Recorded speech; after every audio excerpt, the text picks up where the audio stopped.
Welcome to Moving Iron with Casey Seymour and Greg Peterson, the podcast for anyone and everyone involved and interested in the business of ag equipment. If you want to understand what trends and market forces are impacting the price of your iron, you've come to the right place. Buckle up, it's time to move some iron. Hello and welcome to Moving Iron Podcast. This edition of Moving Iron Podcast is brought to you by John Deere. I've got Greg Machinery, Pete Peterson on to talk about what's happening in the marketplace. Greg, how you doing today? Well, I'm doing okay, Casey. Sorry I missed you last week, but you can probably see I have vestiges of my fall. So it's starting to look a little better finally. At least I don't scare people when I walk around town now. So, yeah, last week you looked like you'd had a couple beers and got in a bar fight, and now you're back to normal now. Yeah, that would have been a better. I got a lot of good suggestions for a better story than tripping over a puppy gate down the hall here and going to head her into an end table. But yeah, bar fight or hockey fight or something. But it was what it was. Yeah, you should go with Mrs. Pete in the frying pan. That would have been a good one. You know, Mrs. Pete, she's a tough cookie, but no, thankfully no issues there. But yeah, my favorite. When I went, of course, live in Rochester here, so Mayo Clinic, and that's great. 28 stitches in my eyebrow. I can't even really see it too bad at this point. But so they're doing their thing, and at one point they ask you, because you had a fall, and there's blood and all this stuff. It looks terrible. They're like, "Do you feel safe at home?" My wife Jackie was sitting there, and I kind of looked sideways. I had blood coming down my face. I said, "Yeah, for the most part." I love that question when they ask that too. If I didn't feel safe at home, you think I'm going to answer that question with the person that makes me feel unsafe sitting in the room? Yeah. My favorite response, I posted a picture on Facebook of my purple face, and my favorite response, someone on there hopped on and said, "Pete, blink twice if you're okay." Yep, I'm okay. Yeah. I'm okay. Yeah. Back at it. Well, glad you're on the mend here, and we'll next week you won't even be able to tell. So you'll be right back in the game. We'll see. Okay. All right. Well, so last Tuesday I had a couple auctions roll through, saw some pretty good pricing. Talk about what you saw, Greg. Yeah, I actually wrote a column just about last Tuesday, February 24th, for Farm Journal magazine. Casey, it was February is not really one of the busier months, but this year we are seeing an uptick. Definitely through the end of February and March is going to be crazy, crazy busy. And I'm seeing kind of the split with auction pricing. So if it's good condition stuff, we're seeing, again, really strong pricing. So just a couple highlights from last Tuesday. So Big Iron and Sullivan had an online retirement auction in Arcola, Illinois. I think the guy's name was Randy Huber. And just a couple highlights. He had a really nice grain truck, an 07 International 4400 tandem axle. I think it had a Con 20-foot box, 278,000 miles and change. Went for $76,350 for a 19-year-old grain truck. It was the third highest price in 3 years on a 4400. Probably the star of that auction was the 18 model 9570R Deere tractor. Of course, four-wheel drive, 1,510 hours. So for a 8-year-old tractor, pretty low hours. It brought $318 1/4, which is the highest auction price ever on a 9570R, over 1,500 hours. Also last Tuesday, Adam Marshall Land auction down in Kearney, Nebraska. Had a really nice farm auction. The farm auction was actually in Litchfield, Nebraska. It was for Seth and Angie Kusira. Hope I got that last name right. But they had a 23 model Cornhusker 48-foot grain trailer that brought $58 1/4. I think that's the third highest auction price ever on a Cornhusker grain trailer. So I thought that was pretty good. 22 model Westfield MKX 1394 auger that brought $35,750. Highest auction price I've ever seen on a 94-foot Westfield auger. So that was Nebraska. Then there was a high interest auction, Casey, in Elora, Tennessee last Tuesday. That was for Eric Reed, a kind of a younger guy. He has a big social media following. He goes as the crop critic. A lot of people wondered why Eric was selling. And I talked to him 2 days before the auction, had a nice long chat. But Eric had a sale by Clayton Auction, and he had a 92 model 4455, so kind of vintage, but 2,404 hours. That brought $80,000. So that just cracked into my top 20 highest auction prices ever on a 4455. You also had a 13 model 7760 6-row cotton picker, which a lot of pressure on cotton pickers, of course, right now, as we'd understand. Yeah. 1,602 fan hours. That went for $197,500, which actually was the highest auction price in just over 3 years on a 7760. And maybe wrap it up, last Tuesday, there was an online auction by Tractor Tuesday, Zach Bosley out in Hastings, Nebraska. They had a pair of 22 model 8250 case combines from, I think it was from like a used dealer. One had 468 engine hours, went for $312 when you factored in the buyer premium on that. And that's the highest price on a 22 model 8250 in 14 months, so that was pretty good. And then they had an older 19 model 8250, 870 engine hours, did $244. So again, just a couple of the highlights last Tuesday. Good condition stuff was doing pretty well, I thought. Yeah. Yeah, this is a weird time of the year for like that first quarter of the year. It's always especially January, February. The values that you see on equipment typically isn't the high point of the year by any means, right? And not usually, no. And usually you see an uptick through the end of the year. Now, I've also seen it where coming out of November, December timeframe into January, February, you see some carryover there, and you see some big uptick in values, and maybe it tapers off a little bit to the end of the year. But typically, January, February timeframe is not the peak time to do that. Usually, end of the year is when you start seeing more of that, especially in the times that we're in right now. That's typically that last end of the third quarter, going into the fourth quarter, typically the biggest dollars that you see associated with auction value during that time frame. Greg, as you're watching these things move along,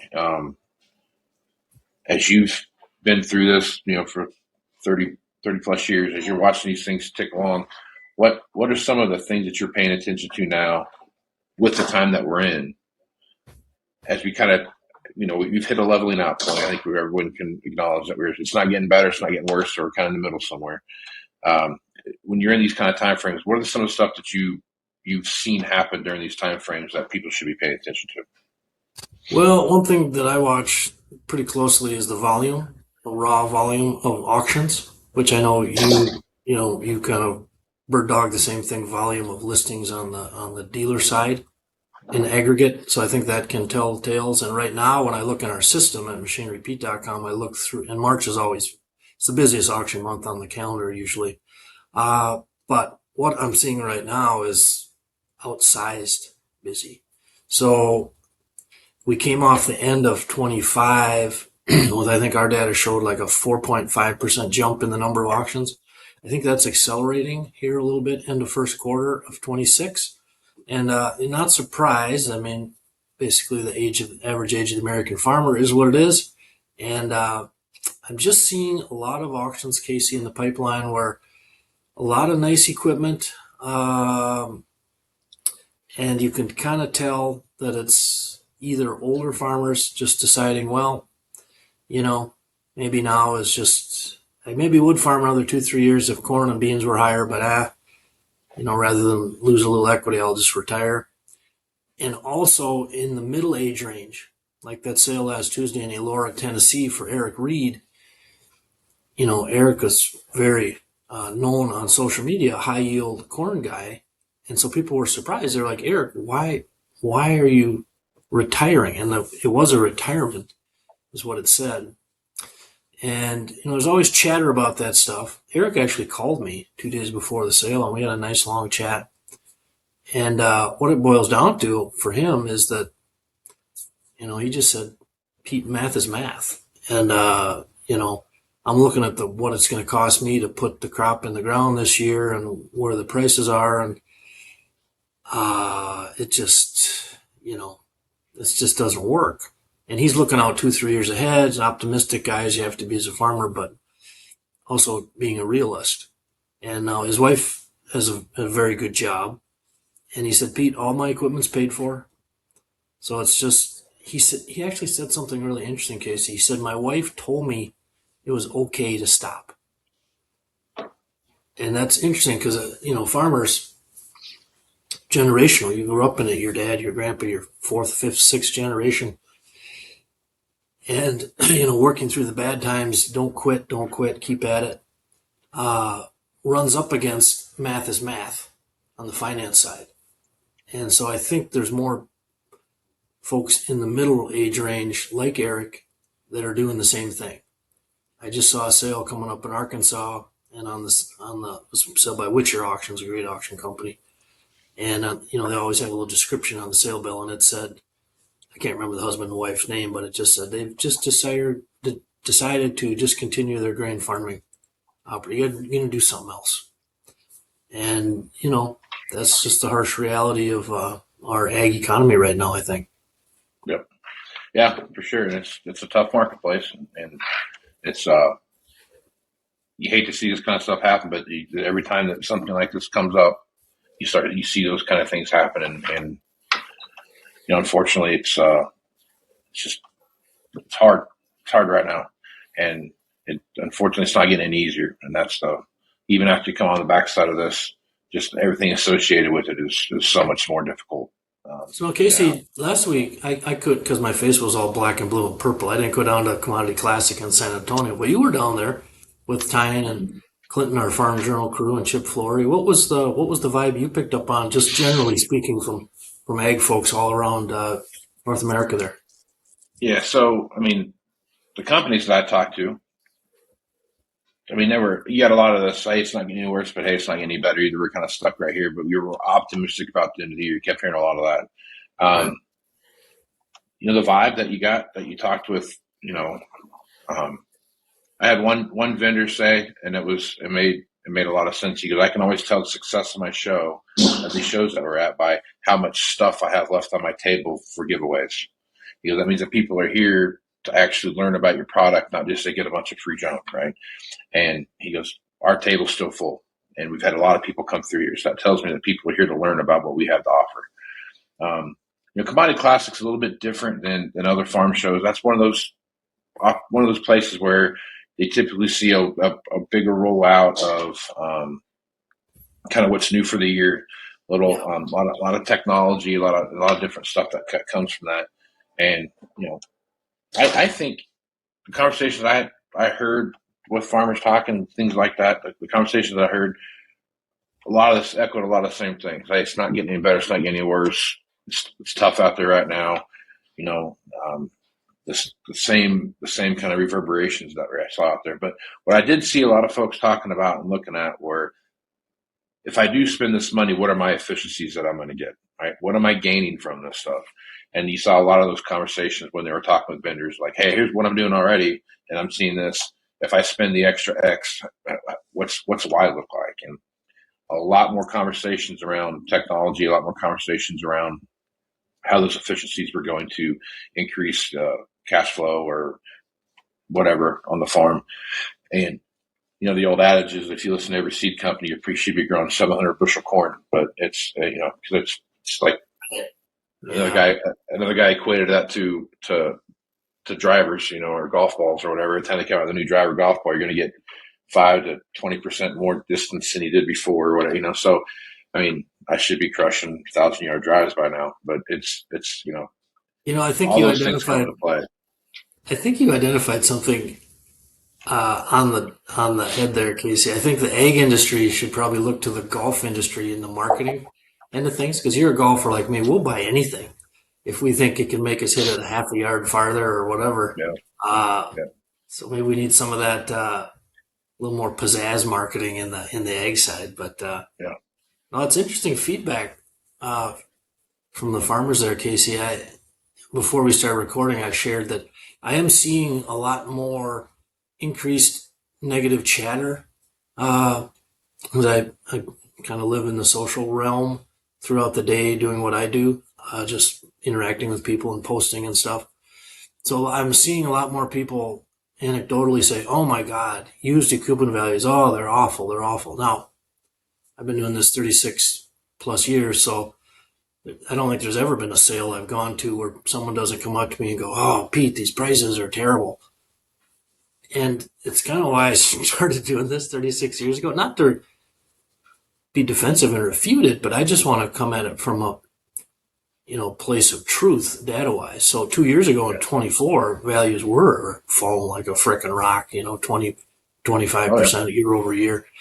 And we've talked about last 18 months, kind of this leveling out. I am seeing a little choppiness just developing here early in 26. I think tractors are performing much more consistently with auction pricing. Combines, we're starting to see a little situational up and downy, like those 280, 250s sold well last week on that online auction. Same sale had a super sharp S760 that no sale. I don't know what they wanted for it, but I did just look at S780 Deere average auction pricing, which I found a little interesting. So actually, so far this year, it's coming in just over 183.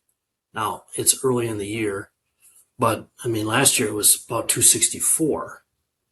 And that leveling, see, last year at 264, that was barely down from the year before, which would have been 24, when it was 275-ish. So, we'll see if that continues to be a little choppy like that. But on the tractor side, we're seeing just much more consistent auction pricing is what I would say. Mm-hmm. Yeah, and I would say on the combine front, the combines they're an animal of their own, man. They live all that harvesting equipment. We're talking choppers, cotton pickers, cotton strippers, combines. I mean, any of that stuff that we're talking about there, those are significantly different animals when it comes to resellability and value and those kind of things, because there's so much that goes into them that's accounted for during the sell price, right? So if you're talking about a combine, you're looking at what's it going to take for me to get it ready for the field, right? So that's associated into that price. Cotton pickers, strippers, all the same thing, choppers, same way. All those machines eat parts. It's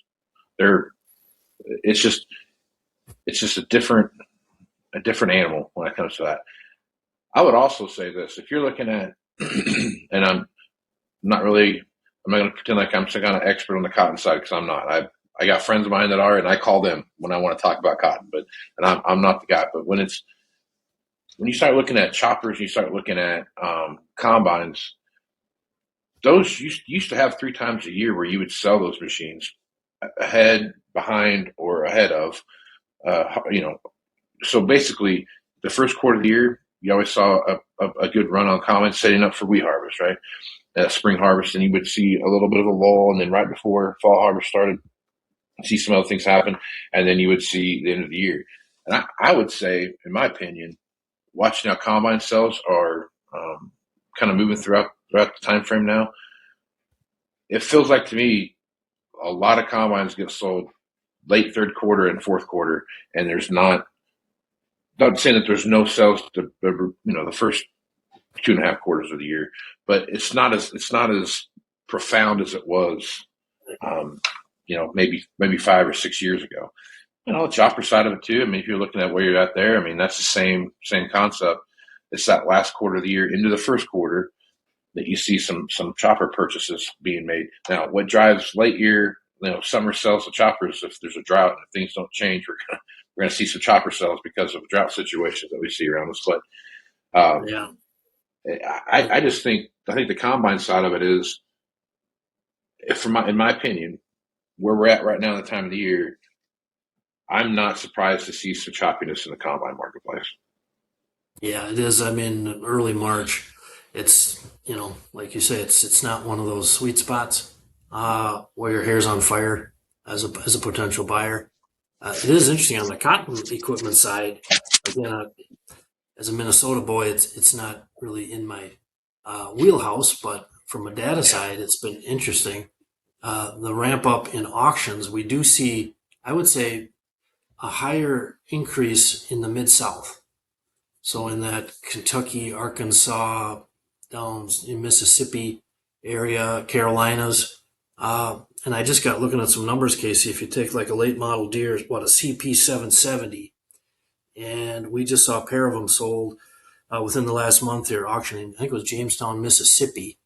23 models, 858, 876, I think, engine hours. One went for $597, one went for $598, and those are the two lowest hard cash, auction prices I've ever seen on a CP 770. And for comparison, if we wound this back to middle of 24, also we saw a sale in Mississippi, Tunica, Mississippi, that had three CP 770s, all 22 models, but the hard cash numbers on the two highest ones were 695 and 701. So you're talking 700K to 600K in about a year and a half, hard cash. So that's getting to be kind of a big drop. But again, I think that's indicative of just the pressure that's in cotton country right now. Yeah, it's a tough market. You think everything else is tough. Cotton's in a really, really hard spot right now when you're looking at what it looks like to grow cotton right now. So for sure, it's going to be. I was, I think 2 Saturdays ago, I was in the office and I was monitoring a bunch of sales like I do on Saturdays often, and I had the audio for the online bidding on one. I think the sale was down in Tennessee or down south of there maybe, but it had a 7760 6-row cotton picker, and I think that might have been the one on Eric Reed's auction that did 197.5, which that was pretty strong. But Jamie Clayton, the auctioneer, who is really good, as good as they come, the bidding went along and it got to about almost to the end, and then, like a lot of good auctioneers do, Jamie interjected and he said, "Guys, this is how you make money growing cotton, buying a good machine like this at this discounted price." And then it got a few more bids and off they went. But it reminded me of, I think it was in Palmyra, Missouri, back in like 2014 or 2016. It was in that one of those down periods, and I was covering a Sullivan auction, and it was back when 24-row planters were just brutal at auction. Yeah. And the whole sale was great. It was a retirement sale. All the prices were up here, but they got around to the 1770 24-row, and it just wasn't going anywhere. Dan Sullivan, back when he was in the truck, live in-person sale, he stopped. He stopped and he said, guys. Walmart has the 20% off sale. You guys are all first in line. And then he got 2-3 more bids because that's how good Dan is. But, sometimes things, they just drop harder, faster, and it is what it is. Yeah. Yeah, you just got to pay attention to that. And, there's times, there's that old saying, you make all your money when you buy it. And I think that's where we're at right now. So interesting to watch how things play out. We're going to continue to see pressure on the upside of the used equipment marketplace, that 1 to 2 year old stuff, because again, there's not that much stuff coming into the marketplace, which when there's not a lot of stuff coming in to the marketplace, the downstream effects of that is it creates opportunities to retain more value. By no means am I going to sit here and tell you that I think we're going to see a COVID style explosion and all this premium is going to be added back. I think the first time in my 20 years doing this, Greg, we're looking at an inventory that's right size for the situation that we're in. And as things begin to heat up and you see things move, I think we're going to have the ability to bring things back online to put stuff in. But the thing about it, Greg, is that the top end of that is so expensive that you're isolating buyers into certain groups, and those groups are what do you really need to spend your money on right now? And unfortunately, for the equipment space, the equipment marketplace it's not 1 or 2 anymore. It's 5 or 6 or 7, and in the line of succession when it comes to how I'm going to spend my money. And I think we're starting to see that to me is setting up the marketplace to have the right amount of equipment at the right amount of time at a value that everybody, depending on where you're at on the buying scale, can afford to buy it.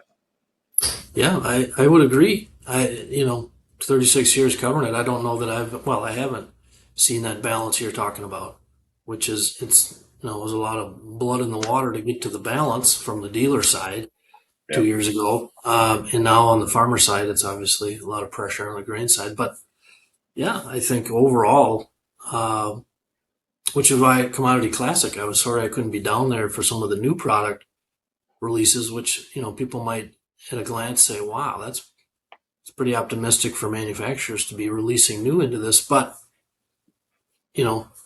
really it's probably perfect timing because of the footing that we've been talking about for the last, going on a year and a half on the used market. So, yeah, it'll be really interesting. Like I say, March is going to be busy. We'll see come up. We'll just keep talking every week here and try to let people know what's yanking. But yeah, I would totally agree. I think the market's in a better place, more efficient, and definitely the most balanced I've seen it in 3.5 plus decades.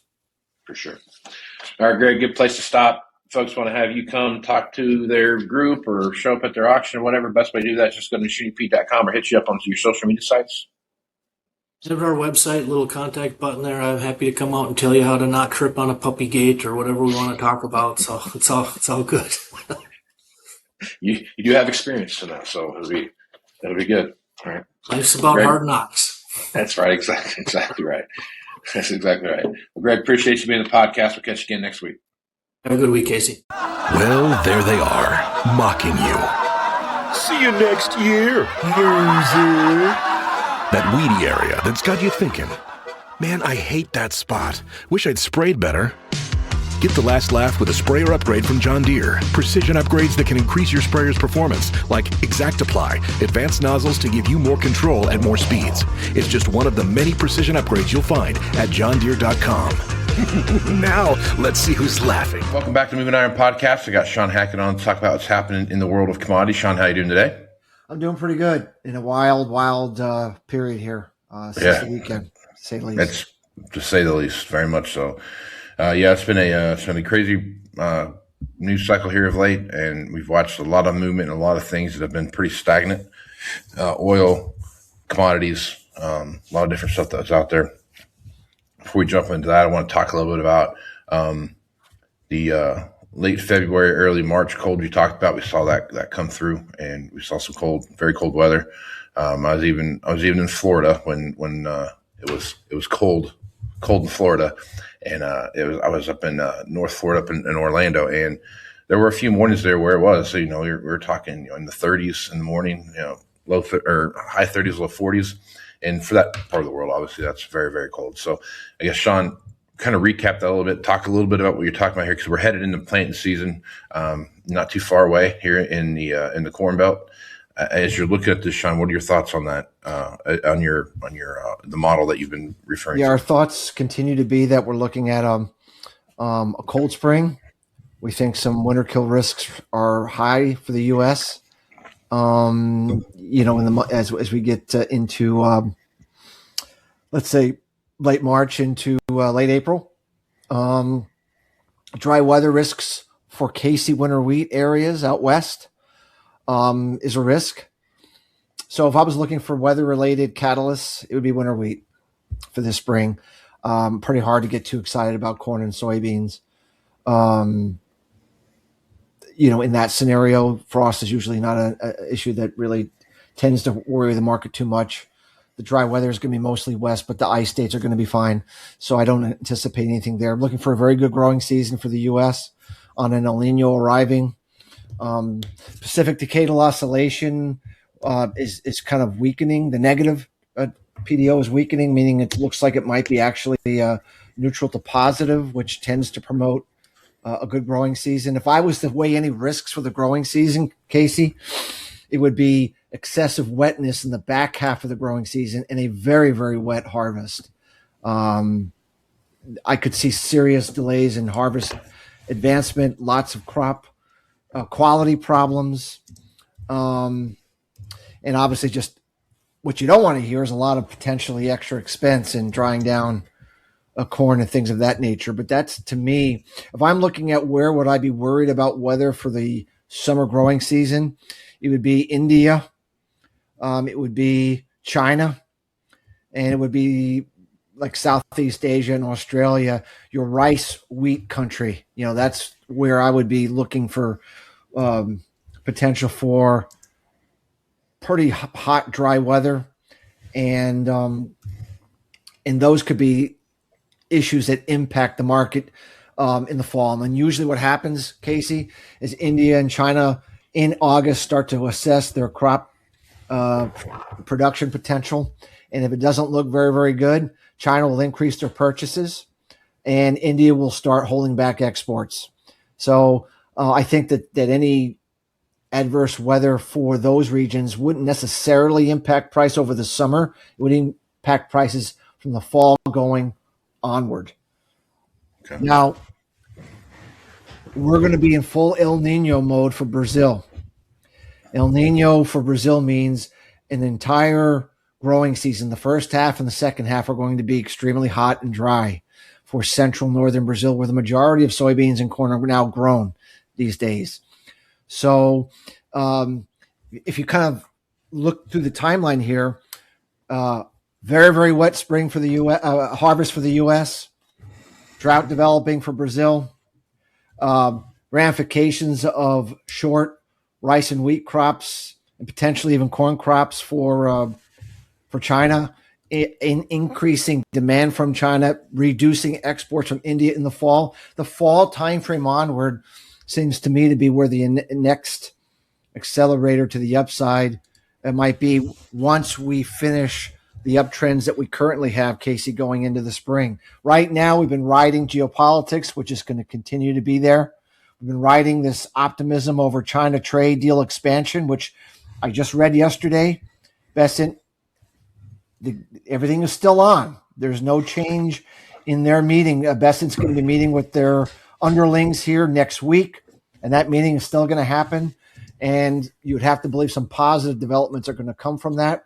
And obviously, there's been a lot of optimism over more beneficial rules for renewable energy policy domestically in the U.S.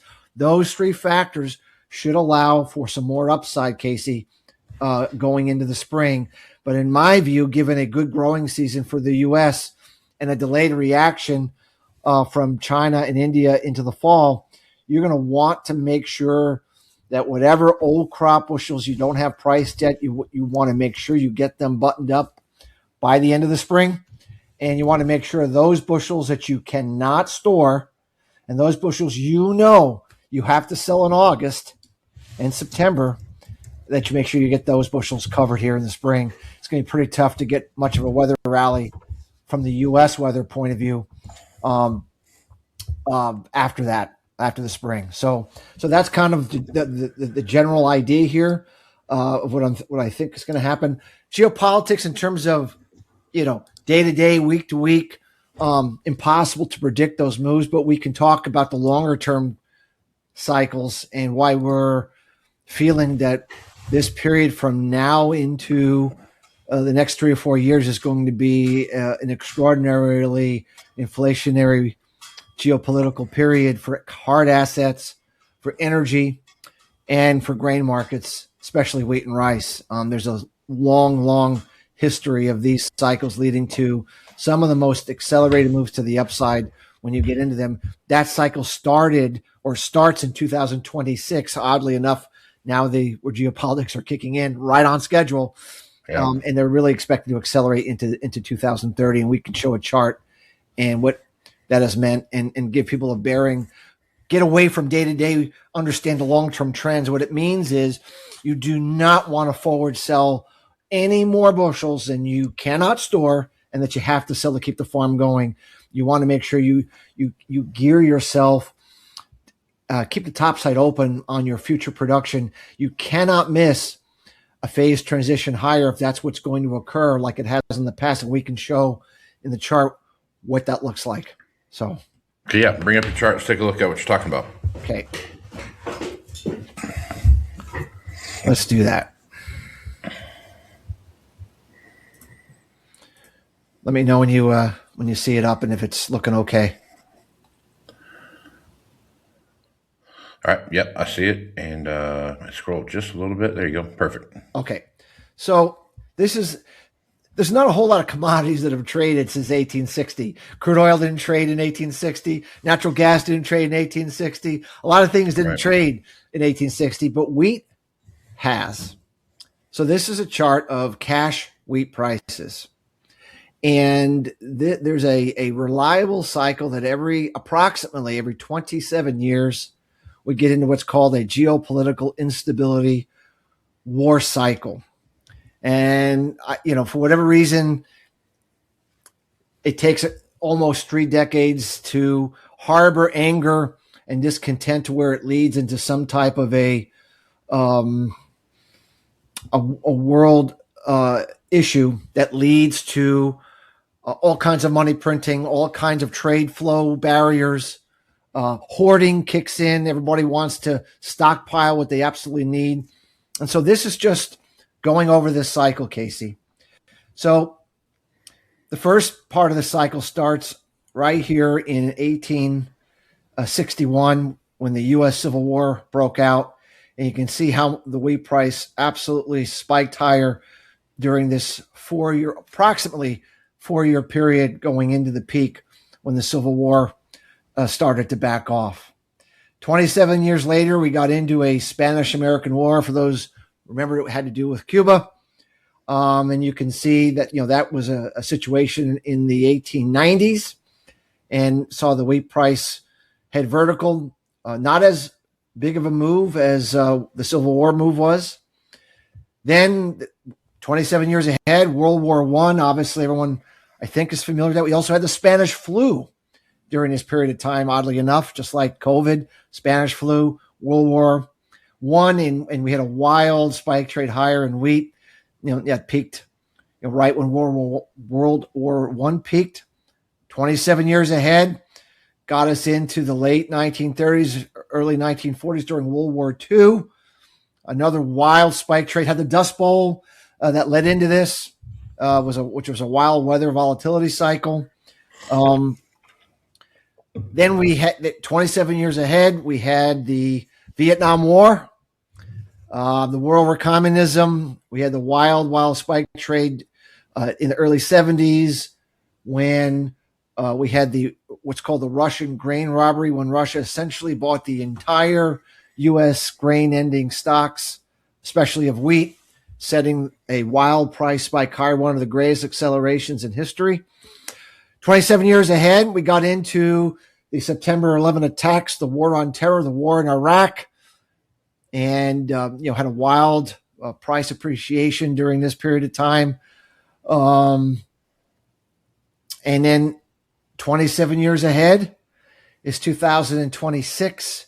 I titled it The War Over Resources, Iran, Russia, Ukraine. I mean, we already know Russia, Ukraine. We've already established that unrest. Now we're going into the Middle East and Iran. And this is setting off another accelerated geopolitical war cycle. And it's just amazing how repetitive these cycles have been. And the differences between how much, by the way, wheat's just a proxy. All commodities have done well during this period. I don't mean to say that wheat is the only one that does well. This is a measure of commodity inflation, hard asset inflation. All commodities do well, but we went back and looked at the price of wheat relative to the price of corn, relative to the price of soybeans, relative to the price of cotton, relative to the price of all commodities, and wheat tended to outperform during these periods of time, meaning that this was one of the best performing ag markets during these particular 4-year geopolitical phases, Casey. And so while we can't predict day to day, week to week, necessarily month to month, we can look at this and say the probabilities that this cycle is repeating is high, and that it needs to run its course, and that when it's all over, the wheat market, the commodity markets, the grain markets, which are exceptionally undervalued, the energy markets, which are exceptionally undervalued, should outperform. I will preface by saying that typically metals and precious metals tend to go first. They tend to be the first movers in these cycles. They tend to go a year or two ahead of the cycle. And of course, that's happened. Yeah, that's already happened. Yeah. So I look at this, and while this is terrible for humanity and the humanitarian consequences and the inflation and the loss of life that comes from these geopolitical war cycles, and the in many cases the famines that are caused by some of these cycles, it is very, very inflationary for those producing hard assets, for those producing wheat, corn, soybeans, cotton. So if you're in the business, if you're in the ag business, if you're in the business of growing these supplies, it's going to be a good period for you. Like I said, I don't say that with excitement or glee. My job is to try to forecast the future, try to forecast what prices are going to do, try to forecast the ag industry. And war is very good for the ag industry. And unfortunately, as much as I would like to think that we would eventually stop feeling the need to go through these phases of unrest and geopolitical instability and wars, it looks to me like we have yet to stop wanting to do that. Everything says to me that this cycle is in full force, and it has to run its course. And it says to me that if you're in the business, you need to adjust your cash marketing accordingly by not forward selling more than you absolutely have to. And just keep in mind that this is a very good cycle for you, even though it's a bad cycle for many.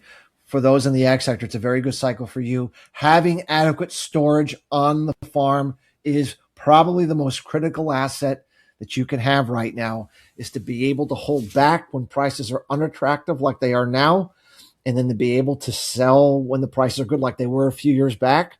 And if this cycle repeats and we see it again, and we get another big run, you want to have the ability to sell those bushels out and then forward sell more aggressively. That's how you're going to manage this. You can't miss dollars higher like we saw between 2020 and 22 by overselling the future. You have to participate in that.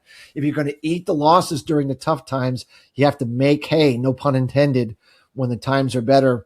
And this particular cycle is the dominant cycle of this part of the move. The last cycle was more like COVID, money printing that led into some geopolitical unrest.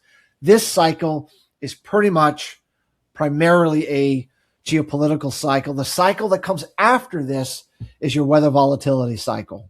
So in every commodity inflationary period, it's about a 15-year period, and there's 3 waves higher that roughly last about 3 years, and then you get 2 to 3 years of correction. 3 years up, 3 years down, 3 years up. It's 3 waves up, 3 waves down. This is the second wave higher. Each one has a different driver. This one's geopolitical. The next one's going to be weather volatility. The last one was really a monetary story. And that's pretty typical. You get 3 different reasons for why something moves. But this one is geopolitical, and this one is where wheat, rice, and energy tend to outperform. So I was looking at your chart, Sean. There was a pretty sharp run up, and obviously, just like any sharp run up, there's a sharp run down. Typically, how long do these run ups in price last during these time frames? Well, in every 15-year period, each wave roughly, on average, lasts approximately 3 years. 3 years, okay. All right. Specifically, the geopolitical cycle. When the geopolitical cycle is kicking in, if you look at all those price surges and you average the time from start to finish, it averaged about 4 years. Okay.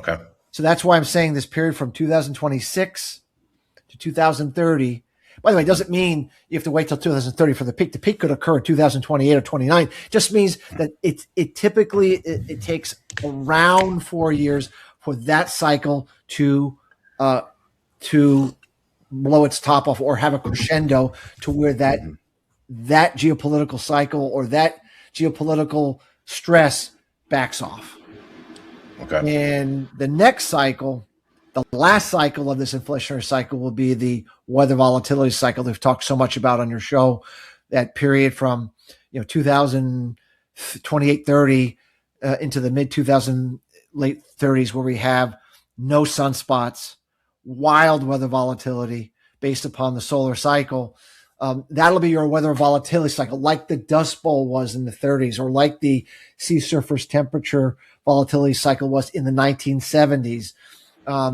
That will be what drives that part of the cycle, and the geopolitics will take a back seat. Whereas the last cycle was all about COVID, coming out of COVID, massive money printing that occurred that led into some geopolitical unrest, but it was most of the move in the markets occurred before the first bomb was dropped in Russia, Ukraine. In fact, Russia, Ukraine war beginning actually was the peak of the cycle. If you think about it, it really was the peak, meaning it was really a COVID monetary cycle. Whereas this one's going to be driven by geopolitics, and just amazing that the 27-year cycle starts in 2026. And now we're getting this reignition or this acceleration of geopolitical unrest in Iran, and it does seem to me that it is a war on every theme. Back in the 70s was war on communism, and then in the 2000s it was the war on terror. Right. Then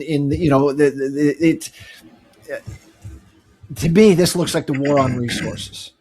That we're battling for resources. We're battling for who controls these important resources. And Russia, Ukraine, number one exporter of wheat. Obviously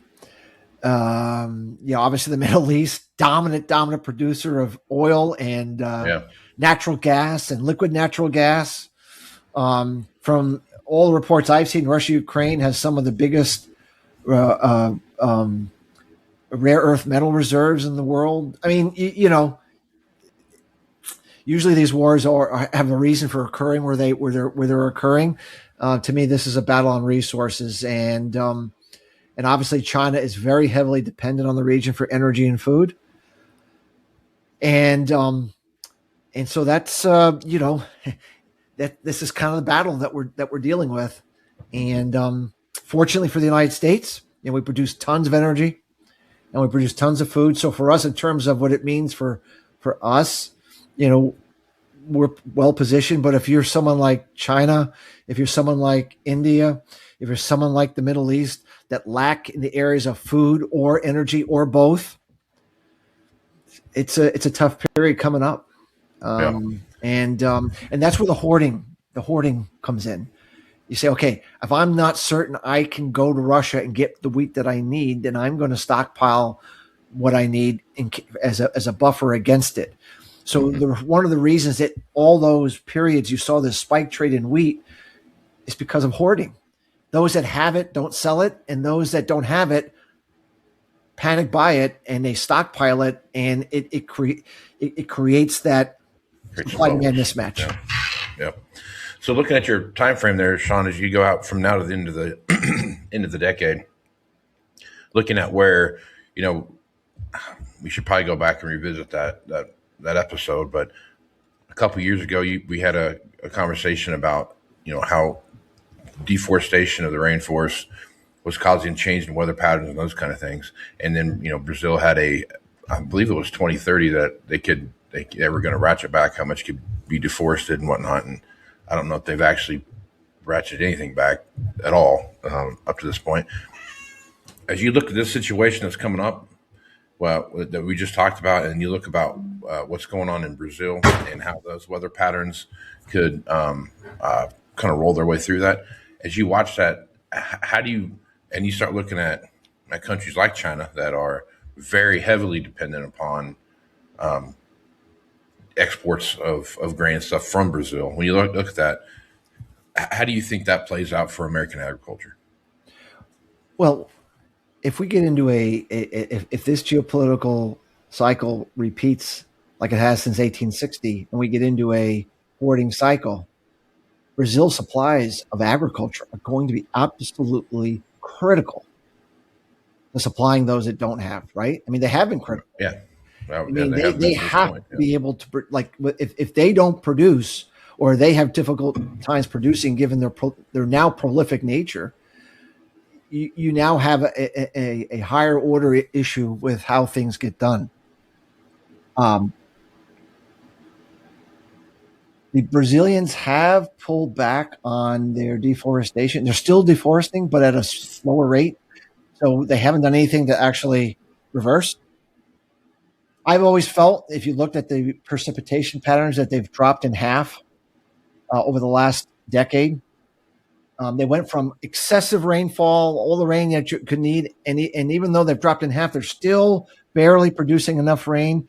They can still produce crops, but any fall off, in our view, any fall off from here, and then they start having insufficient rainfall to produce crops in the manner with which they've been accustomed to, which makes, as I said, I've always said in all the presentations and in all my reports and all our discussions, the next 4 years are the test as to whether this trend stops where it's at and we just hover around 50% down, or we have another notch down to where we have a disproportionate decline or cessation of their production growth or production capabilities. And I don't have an answer perfectly for that, but if we're going to find out, it's going to be in an El Nino year. An El Nino year is where the majority, 3/4 of Brazil typically gets into a drier weather pattern normally. Okay. So this coming cycle is like a critical test plot on how are the rains going to perform now going into this El Nino cycle. Starts in October of this year, goes into the May of the following year. It's the dry cycle. It's really going to be critical to gauge their rainfall versus what they've been seeing. If we see rainfall falling below the threshold that we've been seeing, and it does show that they're going to have insufficient rainfall and that they're going to have an actual crop problem year because of it, then everything has changed for the global supply chain for who produces what and who sells to who and who's the center of the ag food chain again. If that rainfall trend falls further in this next cycle, it means that the U.S. gains market share back for the first time in many, many decades. It would mean that we would increase acres. We would bring acres back into production that are out of production. It would mean throwing caution to the wind to do everything we could to increase yields, to do everything we could to, it would be hardcore pressed to produce everything possible to make up what Brazil might not be able to produce, that the market is counting on them producing. Like I said, I don't know for sure because obviously we've never had a Amazon deforestation cycle before. All I can say is we know the trends have been down 50% consistently. We've been seeing a steady decline by 50% ever since we've been moving down this path of accelerating deforestation. And the trend is your friend until it stops. There has been no indication that the trend has stopped falling, but this next year is really a defining moment as to whether that trend is going to stop or we're going to get the next rung down. So it's very, very, very important year coming up, and could add an additional agitation to the geopolitical cycle if it comes up that they're going to miss. They're going to have some crop problems. If their soybean crop's going to be off, if their corn crop's going to be off, and they get to where their supplies, their exportable supplies, are going to be short. What's really interesting, Casey, while no doubt in soybeans their export capabilities has been unbelievable, but in corn, because they've decided to go down a gold rush on corn-based ethanol production in Brazil. If you look at the demand for corn-based ethanol, it looks like our chart was in the early 2000s to the late 2000s, where we just saw parabolic demand for corn for ethanol back then. And that was one of the drivers that made that geopolitical cycle so powerful. We're seeing the same thing in Brazil. Even though their production's been up nicely in the last 3 years, their corn production, their ethanol demand for ethanol from corn has grown so fast that their exportable supplies haven't grown at all. Right.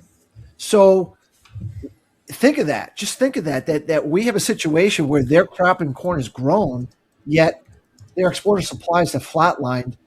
And if their crop production in corn flatlines or falls and they keep their corn-based ethanol policy, the corn situation is really interesting. Soybeans not as much, but corn really, really interesting what could happen there, Casey. Really, really interesting what could happen there. So. All right, last question I have for you. I know a lot of guys have already booked this for the year, so this is just more of kind of the situation that we're in right now. With 20 to 25% of the world's oil coming through the Strait of Hormuz, with the situation with Iraq, the ton of natural gas comes out of that area as well. When you're looking at fertilizer prices right now, how do you see the volatility there associated with natural gas? Well, we know Russia-Ukraine created a spike in fertilizer prices because of the large exports that come from China, that come from Russia, Monaco, the Middle East. There's a lot of fertilizer that comes out of that region, and we've seen fertilizer prices spike already. There's nothing good about entering this geopolitical cycle for fertilizer prices. There's nothing good at all. It just means that prices are going to have significant risks to the upside going forward. And so the fertilizer side is going to be another reason that agriculture yields become challenging, or that agricultural prices would need to go higher in order to compensate the farmer for that critical input being so high and going higher. You know what I'm saying? And obviously, if you looked at natural gas prices in Europe, they almost doubled in one day when Qatar said that they were shutting down their key LNG production facility for an unidentified period of time. Just think that through. It's just not good for fertilizer prices and for the world, for the region, and it's going to embolden the Russia-Ukraine. Both the Russia and Ukraine, it's going to embolden Russia, Ukraine to dig their heels in, and I could easily see a contagion. Usually, these geopolitical cycles, there's a contagion that spreads from one region to another, and I could easily see this in this Iran, Middle East, not only being a contagion for other Middle Eastern countries, but being a contagion for a resurgence of Russia-Ukraine unrest as we go into 2027, and there's nothing good about that in terms of fertilizer and wheat supplies. And that's what makes the weather in China and the weather in India during an El Nino so very, very important to follow. Because if they have poor crops this coming cycle during El Nino and their supplies come up short at a time of geopolitical acceleration to the upside and high fertilizer prices, I mean, that's what happens, Casey. We always talk about synchronicity of cycles, right? Mm-hmm. A couple of reports ago, I showed all the different cycles of inflation that have led to large increases in hard assets over 1,000 years. We had solar cycle, we had monetary cycle, we had the interest rate cycle, we had geopolitical cycle. There's times when they're on opposite sides where one cancels each other out. There's times when a few cycles are in synchronicity.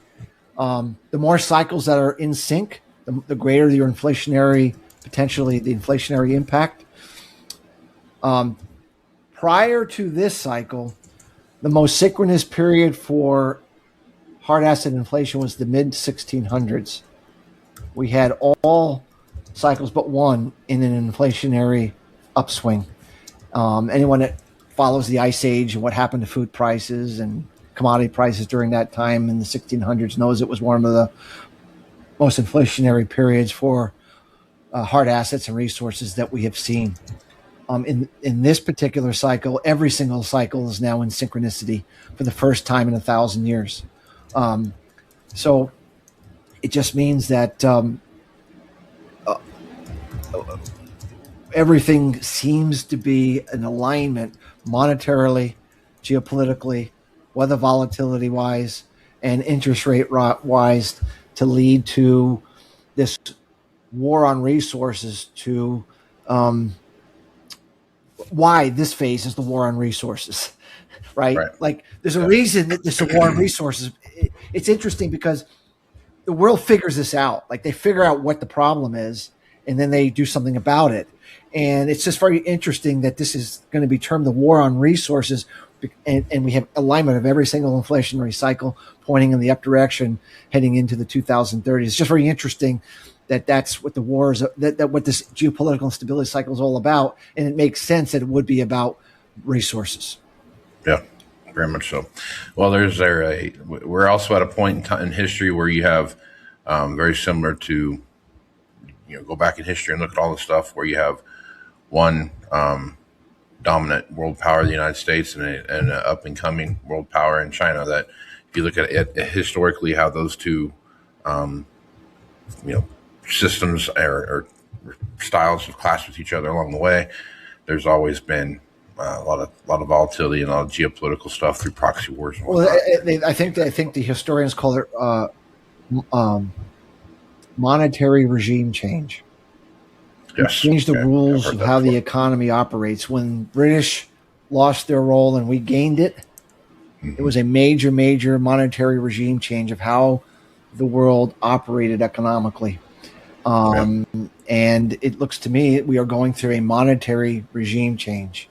I don't know. No one can say exactly what that will look like, but it won't be what it has been. It won't be what it is today. It'll be something different. And anytime you change the monetary regime to something different, hard assets, commodity assets, food assets, energy assets tend to reprice during that part, as you correctly point out throughout history, have tended to reprice into that new monetary system. Historically, what has led to these monetary regime changes is excessive indebtedness on a country-by-country basis. We had a sovereign debt crisis in the 1930s. We had a sovereign debt crisis in the 1970s. We clearly are in a sovereign debt crisis now. And so excessive debt leads to these monetary regime changes just by force. The system cannot continue to operate in that kind of excessive, ever-growing indebtedness, and something has to change. And when you change an indebted system, it means ultimately the new system has to reflate your way out of it, which means the hard assets maintain their purchasing power. And that's why hard assets, commodities, energy, food, precious metals have tended to fare well during these periods of time. And I don't think there's any question that we're in some part of this phase. And up now is the geopolitical instability part of that phase. Yep, for sure. All right, Sean, good stuff as usual. I'm sure you've got some speaking engagements coming up this time of the year, so you work in a place people can come check you out. Any upcoming speeches you got? I was speaking in South Dakota. I can send you some of the dates and where it's going to be. But I'll be in South Dakota. I'll be in Iowa. I believe I'll be in Maryland. So some different places here over the next few months. Right on. Well, Sean, appreciate you being the podcast. If folks want to reach out to you, get more information about what you're doing at Hackett Financial, what's the best place to do that? Our website is Hackett, Hackett advisors.com. We have a Twitter page at FaradX11. We have a LinkedIn page as well. And, from time to time, we do put out some information on some of these cycles about what we're thinking, what we're looking at. People can go there to keep tabs of what we're thinking if they see value in using statistics, cycles, and correlations of the past to predict the future. Right on. Well, Sean, it's always fun to have you on, man. We'll catch you again next time. Thanks, Casey. Always a blast. All right. Stay tuned for more Moving Iron podcast after these messages. Well, there they are, mocking you. See you next year, loser. That weedy area that's got you thinking, man, I hate that spot. Wish I'd sprayed better. Get the last laugh with a sprayer upgrade from John Deere. Precision upgrades that can increase your sprayer's performance, like Exact Apply, advanced nozzles to give you more control at more speeds. It's just one of the many precision upgrades you'll find at johndeere.com. Now, let's see who's laughing. All right, welcome back to Moving Iron Podcast. I've got Michael Porter here with John Deere to talk about the new 8R tractor that rolled out here at Commodity Classic. Michael, appreciate you being on the podcast. Yeah, no, thanks for having me. Great. So talk a little bit about your position, what you do for John Deere. Yep, so I'm the go-to-market manager for large tractors and tillage for John Deere. So I help kind of launch the new products as well as work with dealers to get trained up on them and then really work on how we market this tractor to the customers who are ultimately going to buy it. Right on. All right, so let's talk a little bit about this new tractor. So I walked around it, and it's It's big. It It's is a big big. tractor. A lot of stuff going on there. Yeah, so brand new for us. Really 6 new models, if you will. We have obviously the one behind us here, the flagship 8R 540. We have that in a wheeled as well as a 4-track. And then we also have a 440 and a 490, both in the wheel and our 8RX 4-track lineup. So brand new, completely redesigned units. These are new frame, new even line for John Deere at the factory that these are going to be rolling down. And we're really, really excited for customers to finally get to see it. Yep. So talk a little bit about some of the stuff. Like one thing that stood out to me, first thing I noticed when I looked at it was the air inflation systems that you had on the tires, right? Yeah. Which is a great thing. We start talking about slip, you start talking about compaction and all those things that come into play. All the technology that's built in the tires these days, you're really going to be able to take advantage of this. So talk a little bit about that. Yeah, so especially with this tractor. So obviously, if you know, it's hard to see maybe, but it's taller, it's a bigger tractor, and it's also going to be pulling bigger implements and bigger loads. So central tire inflation has become more important on a machine like this for a couple of different reasons. So one thing we haven't talked about, but this tractor is capable of transport at 60K, so 37 miles per hour. Right. So if you take the transport speed plus how much extra weight we're going to start maybe carrying with big 3-point mounted planters, things like that, more important that we're airing up on transport to maintain, you know, good, less rolling resistance and keep it stable on the road, but then being able to air it down to get all 540 of this horsepower to the ground. Right. So really that CTIS becomes more important in a machine like this when we start thinking about the ability to go really fast down the road and then pull really heavy loads in the field. Right, yep. So you talked about the new speed that you're talking about, and one of the other things from a safety perspective that I liked when you guys were talking about this, and it's been on other 8Rs before, but the engine braking system that's there. Talk a little bit about what you see there. Yeah, so again, when we look at what this tractor is going to be doing, one of the main applications when we talked about designing this was big manure tankers, right? Yep. That's a big part of the industry, and customers wanting to be able to slow those down. You're talking 15,000 gallons these days in some of these big grain carts and big planters going down the road. Engine brake's a big part of that. So it's a true engine brake. It's not an exhaust brake like maybe some people are familiar with.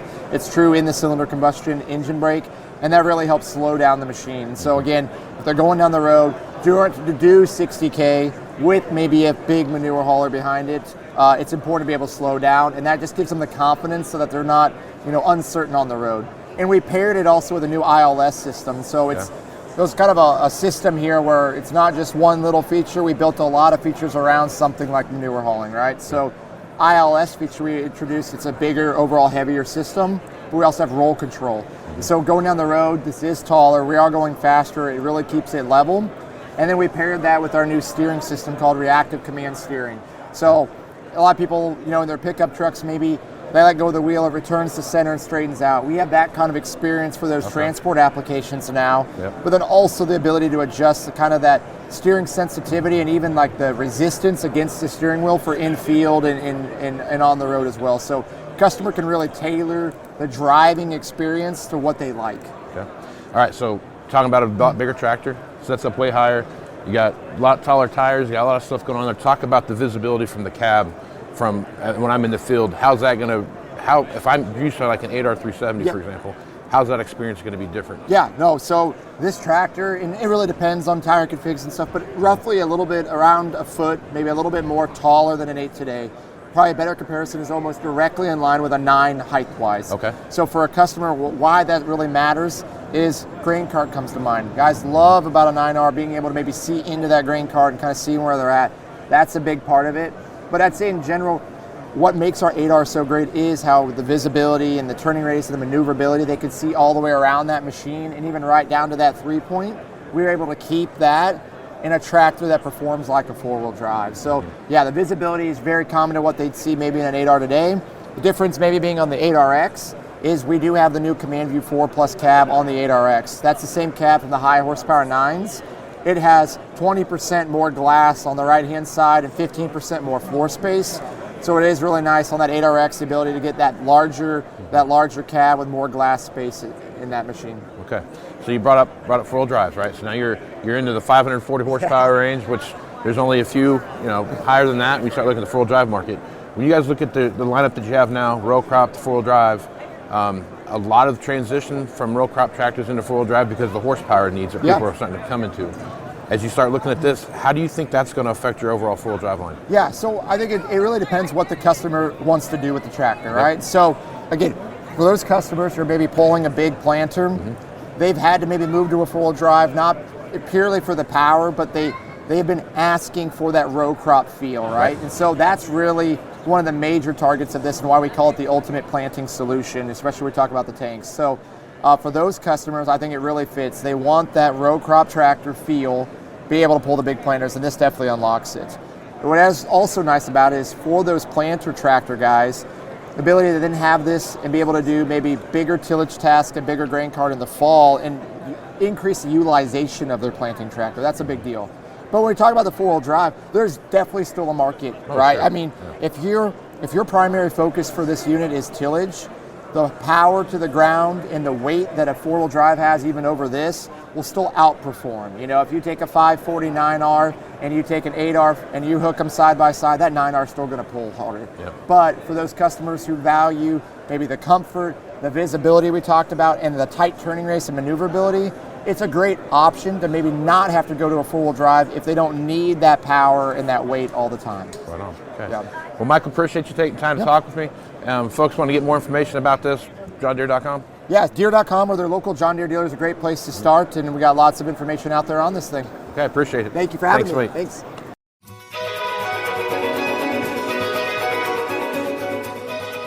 You've seen the highs and you've seen the lows of agriculture, but the best operators, they never stop learning. Farm Journal TV is built for what's next in agriculture, delivering you stories, strategies, and insights from the experts who live it every day. Get the edge your operation deserves. Start your free trial now at farmjournaltv.com. All right, welcome back to Moving Iron Podcast. Got Aaron Fennell on, talk about what's happening in the marketplace. Aaron, how you doing today? I am terrific. Good deal. Good deal, man. So we had some, Deere rolled out their new tractor line. Fendt has their tractor line. That Really? That same, they did? I hadn't heard a word. Right? Yeah. No one's said much about it. So, Fendt's got their. I was still looking for the key. Yeah, I know, right? That's gonna now I have to I don't know how that works now. I got all those keys on that key ring. I don't know how I'm gonna make this one start. I don't know what to do with my hands.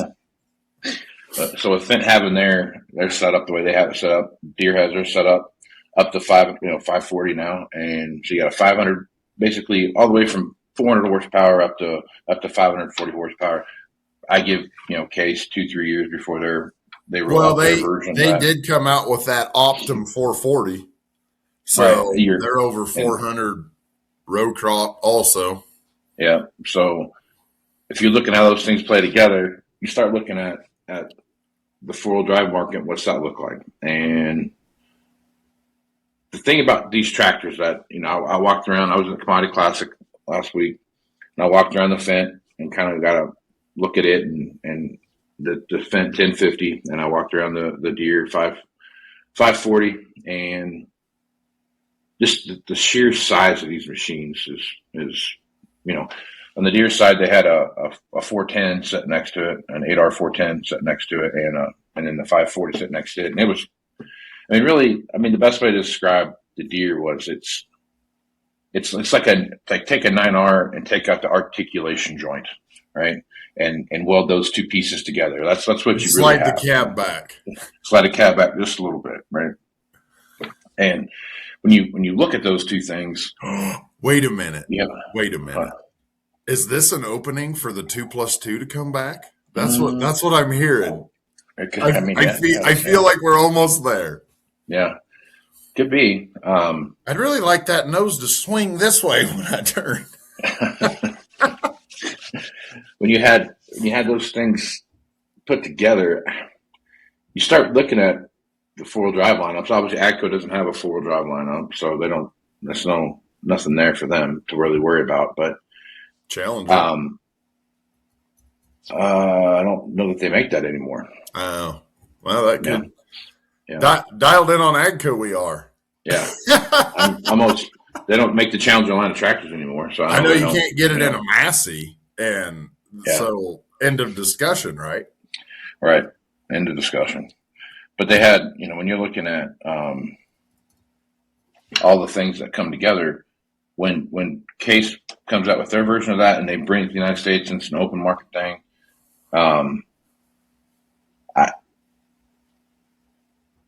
it's going to be weird to watch how the full drive market takes hold and what's it look like. Is it going to be row crop all the way up to 600 horsepower before you start seeing people roll into that?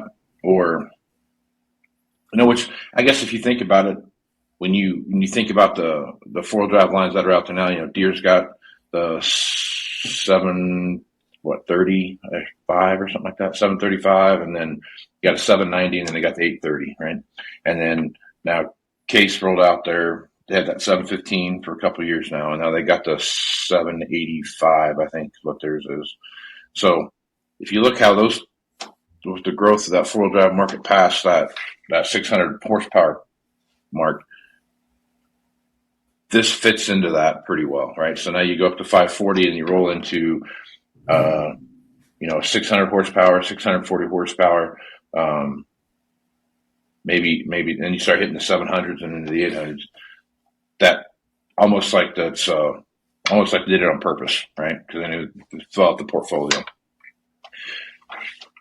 I remember when you and I first started working together, the evolution of the 4-wheel drive from a just sheer horsepower machine pulling big equipment to really the transition it made into the row crop farming operations, right? PTOs and 3 points and instead of running big 800, you saw a lot of 520 tires, all these different like row crop style tires being put on these machines, because at the end of the day, you start pulling some bigger planters and grain carts, those kind of things. It wasn't necessarily as much the horsepower as it was the weight associated with the machine that really kind of transitioned into that.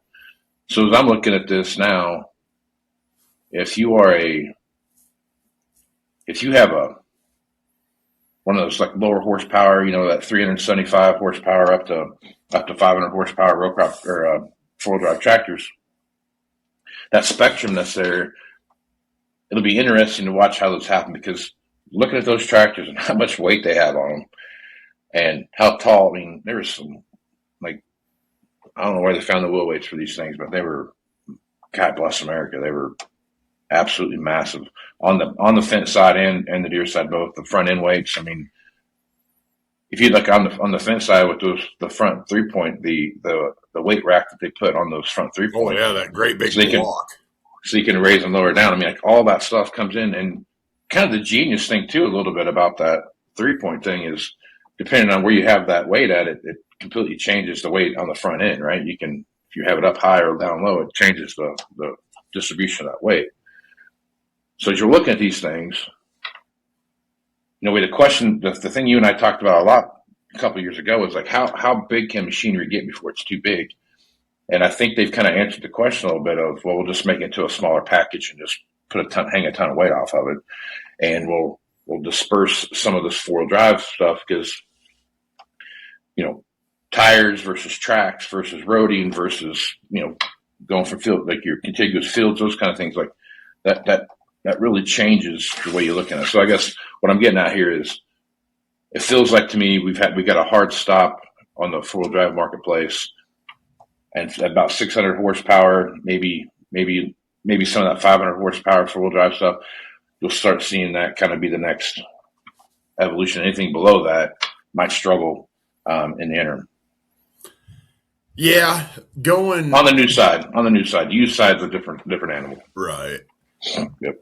On the green side, where I've been for 20 years, I came on at the end of the 20 series, and out here in the high plains, 9220s specifically were all 3-point PTO 480 or 520 rubber. And that is because early in the strip till era, also on the high plains, our friends in Lexington at Orthman tied a 1-tripper and a planter together, and it's a 1-pass system, and here you go. Well, if you got even a 12-row, you need a 9220. God forbid it's bigger. Yeah. Right. So you're in the 20 series. 8520 ain't going to do it. 9220 had to do it. So 30 series and on, an 8530 and a 9230 are roughly the same size tractor. 8530 outsold it 1,000,000 to 1. Okay. Mm-hmm.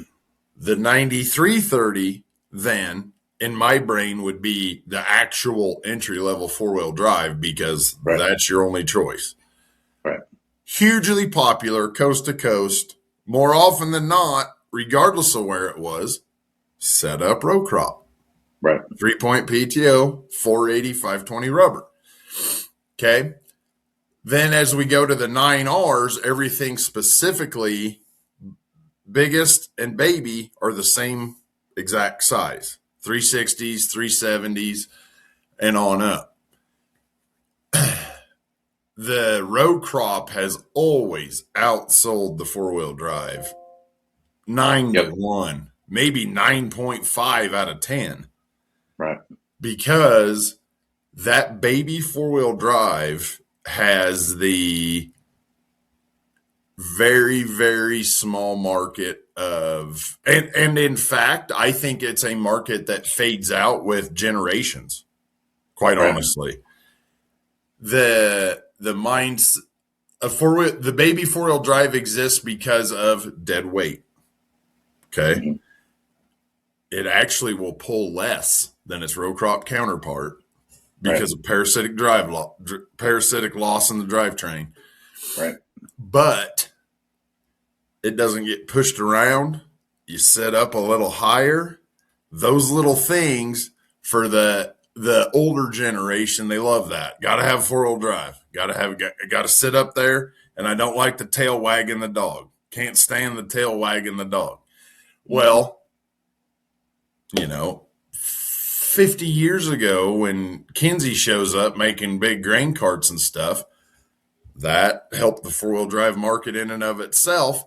And that kept those little ones alive big time too because of the tail wagging the dog. East of here. Out here, that little 4-wheel drive, that's our tractor. We drill with that. That's kind of the baby on the farm. 8430s, 8450s, 9230s, all the way 9R or 9360Rs.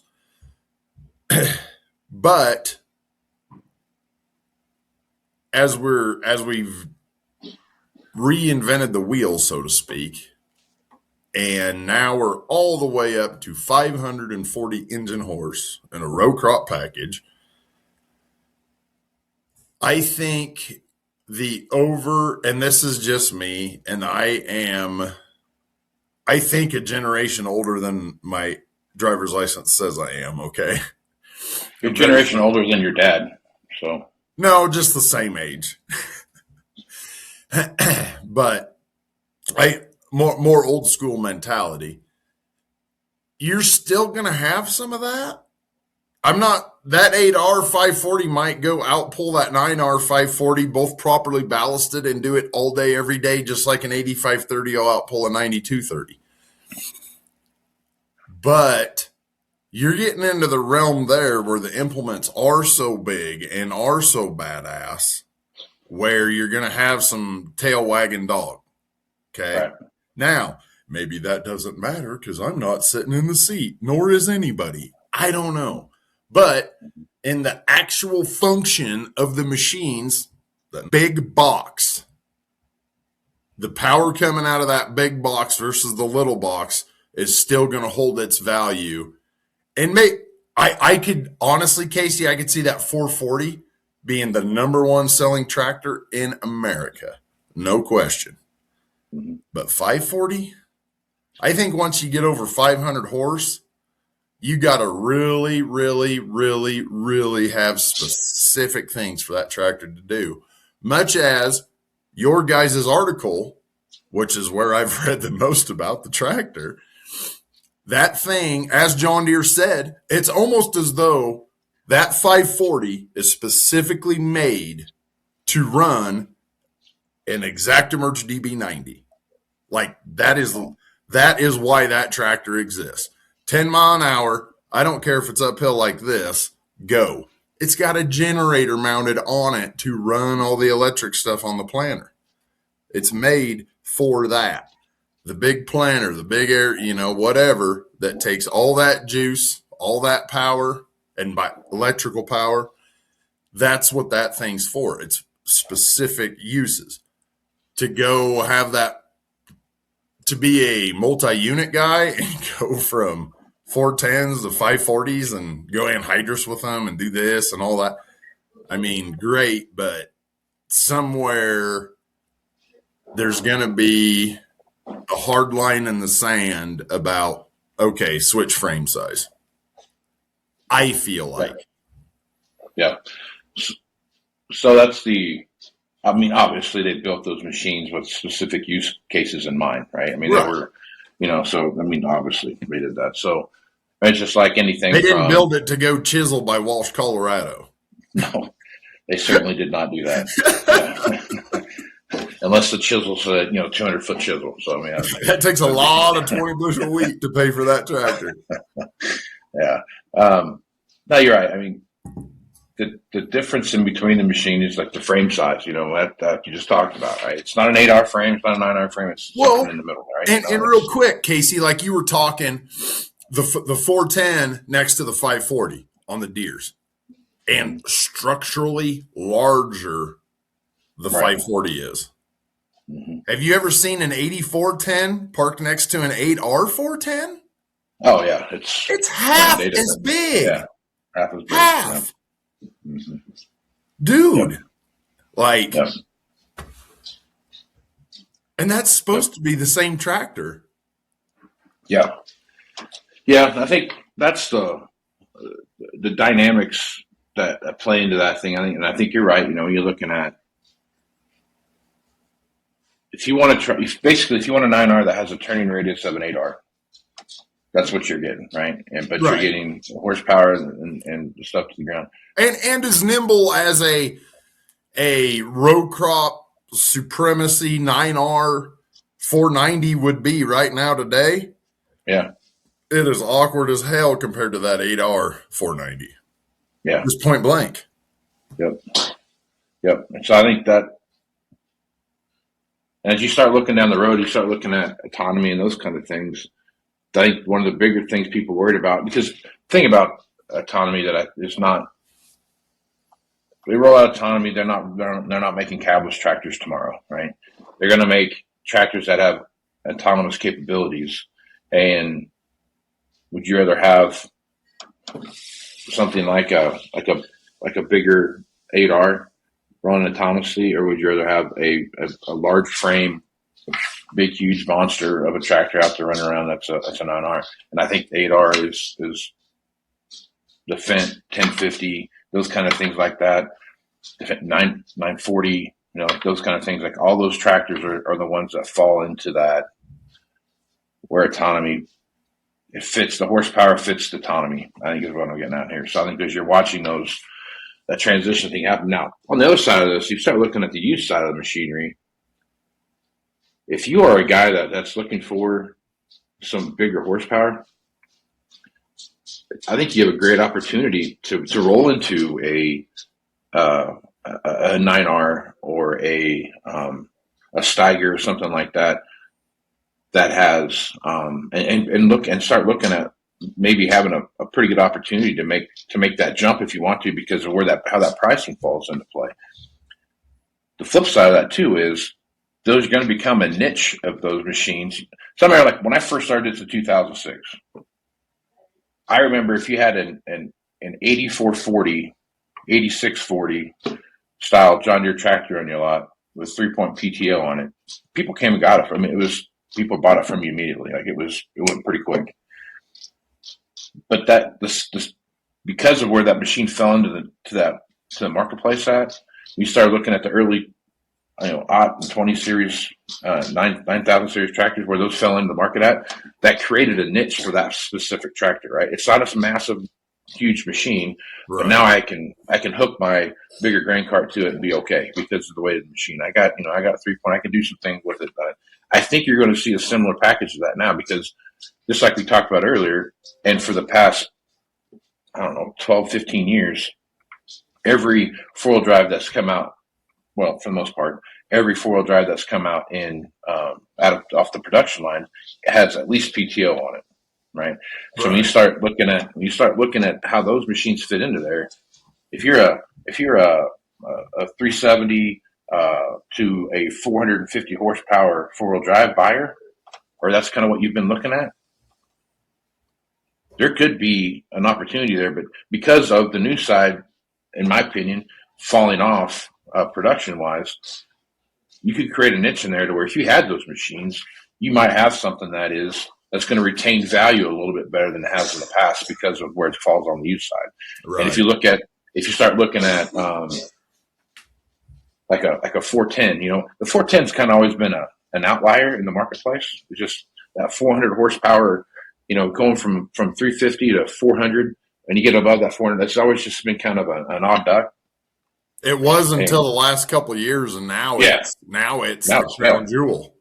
Now it's banging out. But remember when that tractor first came out, it was like you got to have triples on it because of the, I haven't seen one with triples on it forever. But when you're looking at how those niches get developed in the marketplace, it's because of what happens on the new side that then translates back into diminished sales someplace else that then create an opportunity to where if you have those machines, I think you have a great opportunity to really retain value that you probably wouldn't have retained anyway. So here's what I want people to think about when you're looking at this right now. So if you're looking at the overall marketplace right now, the amount of 1-year-old machines that are coming on the market, I've talked about this before, the amount of 1-year-old machines coming in the marketplace are small. We're talking like in a typical year, 1-year-old combines coming in the marketplace would range anywhere between 2,000 to 3,500 machines, right? That's a typical year, regardless of the economy, right? We had as many machines get sold, and no, granted, completely different animal now with the price of equipment, but I'm just saying, like, if you look at where those things are trickling through, it's about a third, if not a quarter of what it normally is, right? This order writing period, it's not going to be any different, right? So row crop tractors, planters are, they're just flying off the shelf on the used side. But if you're looking at like combines, planters, sprayers, all those things, like the amount of 1-year-old machines are really expensive, no doubt about it. But they're not going to keep feeding that line down, which is going to open up opportunity to where if you are someone out there right now that's got a 5 to 7-year-old tractor, your opportunity to sell that machine for I don't want to say premium because that's not the right word, but retain a ton of value in that machine, you're going to have a great opportunity to do that. If you have a 2 to 5-year-old tractor, I think again you're going to have some opportunity to retain some greater value in those machines as you push those things through, because again, you're creating niches and things that for where there's not enough used equipment that's going to come back and backfill. Now, all of that being said, I think for the first time in the past, my 20 years doing this is the first time where the inventory is going to be right sized for the buying marketplace. And even if there's an uptick, and I've had lots of conversation about this, a huge uptick in the marketplace, and you start seeing all this crazy stuff happen, I don't think it changes the buying patterns of anybody, because so many other things, farming is so freaking expensive to do, right? Whether you're looking at inputs, whether you're looking at interest rates or whatever it is you're doing, that from when we first started doing this, equipment was decision 1 or decision 2 on the farm. Now it's a decision 7 or 8 or 9. Hopefully. Right? Because all this other stuff ahead of it, right? You've got so much pressure coming down on you that all this stuff ratchets into place, and here's equipment's down here at the end. And I think it's going to change the way people look at stuff, the way people buy stuff, and how they think about what their next move with equipment is. And if you're going through that process right now, there's not a better guy to talk to than Aaron Fennell. So give him a call, and he'll absolutely help you put that into perspective. Because think about it. The marketplace is not your little area. Not growing up, and we go to auction. My grandpa loved going to auctions, and he'd buy every lampshade there was to buy from every every estate sale you could find. But back then, it was like if your little world that you lived in, and that business was 50 to maybe 100 miles, right? Yeah. That was kind of the world. That was everybody had their own little world. Well, now that, dude, I mean, it's coast to coast, border to border, and even Canada affects that now. I mean, so like all of these things, It's all right here. Yeah, everyone's got an opportunity to do that. So positioning yourself to make your next move, whether you're buying or selling, or you're looking at, hey, I've got an opportunity to expand my operation. How much do I really need? Do I have enough already, or do I need to add something? Right, like all those decision making processes that you have that go beyond. It's just where it's happening in the marketplace and what's going on. I look at it like this. Everybody has a crop advisor that comes out and talks to you about what your corn looks like, and you need add fertilizer, more water, or whatever you're doing. It's no different on the equipment side, man. If you're working with somebody that's not that can't talk to you about all the stuff that you have in play, right? What's the market doing? Where's it headed? Why are things happening the way they're happening? These things are in place. We think this stuff's going to happen.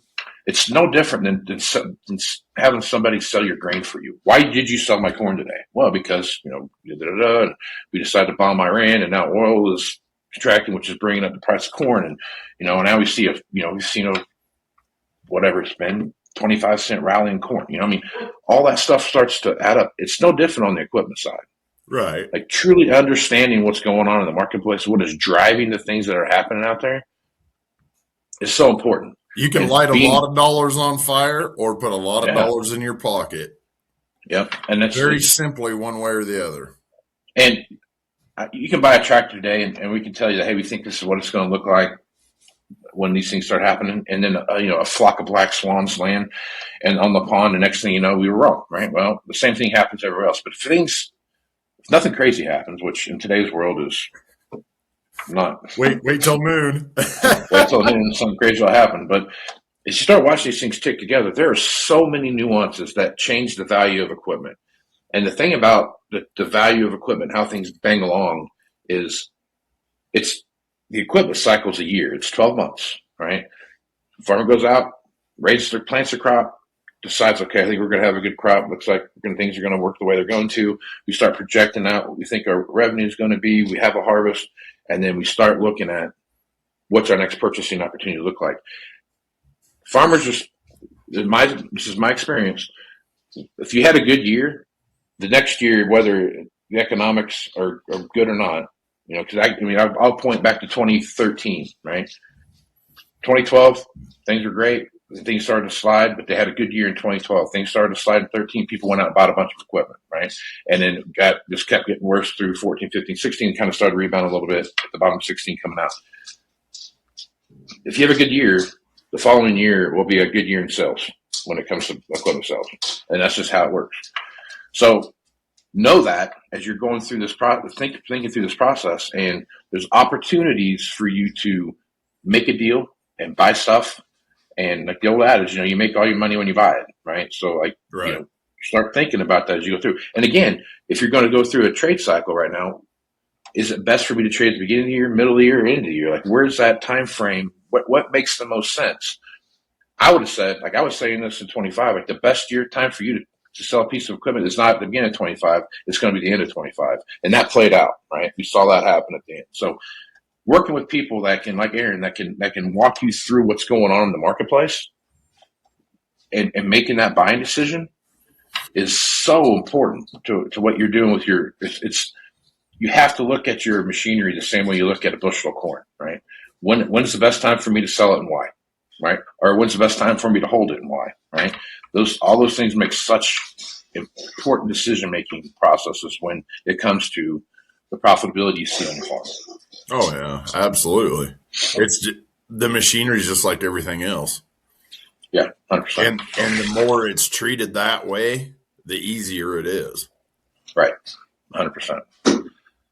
All right, man, good place to stop. Folks want to reach out to you, get more information about High Plains Wholesale and stuff that you're doing over there. What's the easiest way to do that?